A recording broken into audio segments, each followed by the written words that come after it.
अस्सलाम वालेकुम एवरीवन। तो आज हम डिस्कस करेंगे आंखों के गिर्द पड़ने वाले डार्क सर्कल्स के बारे में, जिसको हम मेडिकल में पेरी ऑर्बिटल डार्क सर्कल्स भी कहते हैं। सही है। इसकी ट्रीटमेंट जानने से पहले ज़रूरी है कि हम इसकी काज को जान लें, तो फिर हम काज को ट्रीट करेंगे तो ये दोबारा नहीं होंगे और परमानेंटली ख़त्म हो जाएंगे। सही है। तो काज को समझने के लिए ज़रूरी है कि हम पहले पिट्यूटरी एक्सिस को जान लें। क्या होता है असल में, हमारे खोपड़ी में जहाँ पे ब्रेन पड़ा होता है ना, तो ब्रेन के नीचे एक ग्लैंड होता है जिसको हम पिट्यूटरी ग्लैंड कहते हैं।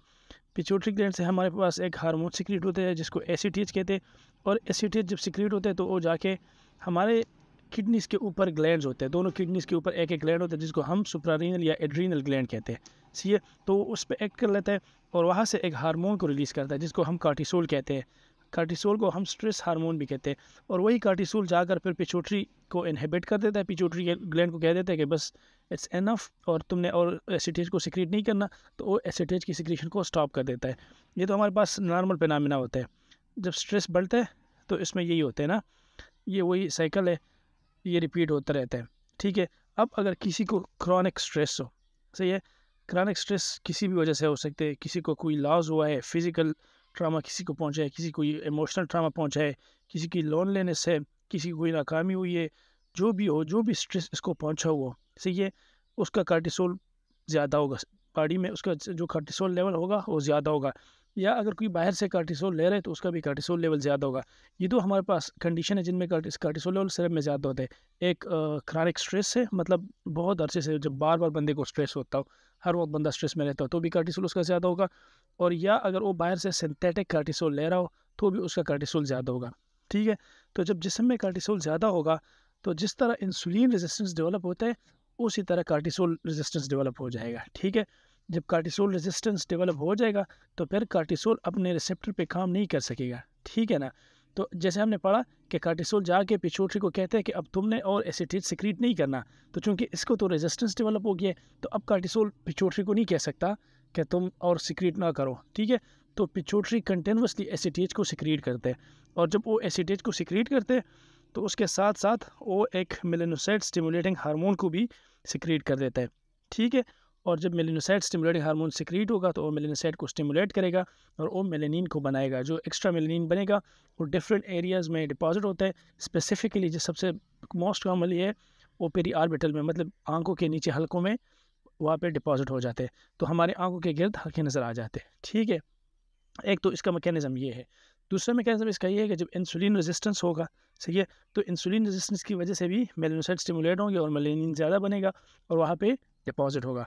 तो ये दो हमारे पास इसके मेन काजेज़ है। ठीक है। एक क्रॉनिक स्ट्रेस है, मतलब chronic elevated level of cortisol, मतलब हमारे ब्लड में हर वक्त कार्टिसोल का ज़्यादा रहना, चूँकि चाहे वो स्ट्रेस की वजह से हो या कोई एक्सटर्नल सोर्सेज की वजह से हो, और अगर किसी को इंसुलिन रेजिस्टेंस हो, तो ये हमारे पास काजेज़ है इंक्रीज मेलानिन की। ठीक है। अब हमने क्या करना है, अब हमने इनको ठीक करना है। तो इसको कैसे ठीक कर सकते हैं? एक तो हमारे पास कुछ टेम्प्रेरी मेजर्स होते हैं ना, जो लोग यूजुअली रूटीन में करते हैं, जैसे कि वो कोजिक एसिड अप्लाई करते हैं, जहाँ पे मतलब डार्क सर्कल बने होते हैं ना, तो उसके ऊपर वो कोजिक एसिड अप्लाई कर देते हैं, या विटामिन सी ऑइंटमेंट अप्लाई कर देते हैं, एलोवेरा, नियासिनामाइड, और ये कुकम्बर एक्सट्रैक्ट, ये सारी चीज़ें आप वहाँ पे अप्लाई करके टेम्परेरीली, मतलब आर्जी तौर पर तो वो ठीक हो जाते हैं, लेकिन चूँकि खास वहाँ पर है जिस खास की वजह से ये हो रहा है ना, तो वो दोबारा अपीयर हो जाते हैं। तो हमने क्या करना है, हमने परमानेंटली इसको ख़ुद को छुड़ाना है और परमानेंटली इसको ट्रीट करना है। तो परमानेंटली हम कैसे ट्रीट करेंगे? जब हम इसका काज को ख़त्म करेंगे। तो काज को हम कैसे ख़त्म कर सकते हैं? तो काज को ख़त्म करने के लिए ज़रूरी है कि सबसे पहले हम स्ट्रेस को कम कर दें। ठीक है। जो भी स्ट्रेस हमें पहुँचा हम कोशिश करें कि उसको कम से कम तर लेवल पे ले आए। ठीक है।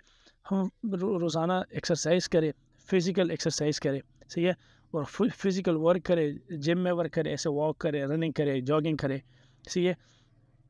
और जो तीसरा काम, जब हम ज़्यादा स्लीप लेंगे, जब स्लीप ज़्यादा लोगे तो उससे भी मेलानिन लेवल काफ़ी हद तक वो इफ़ेक्ट होता है ना।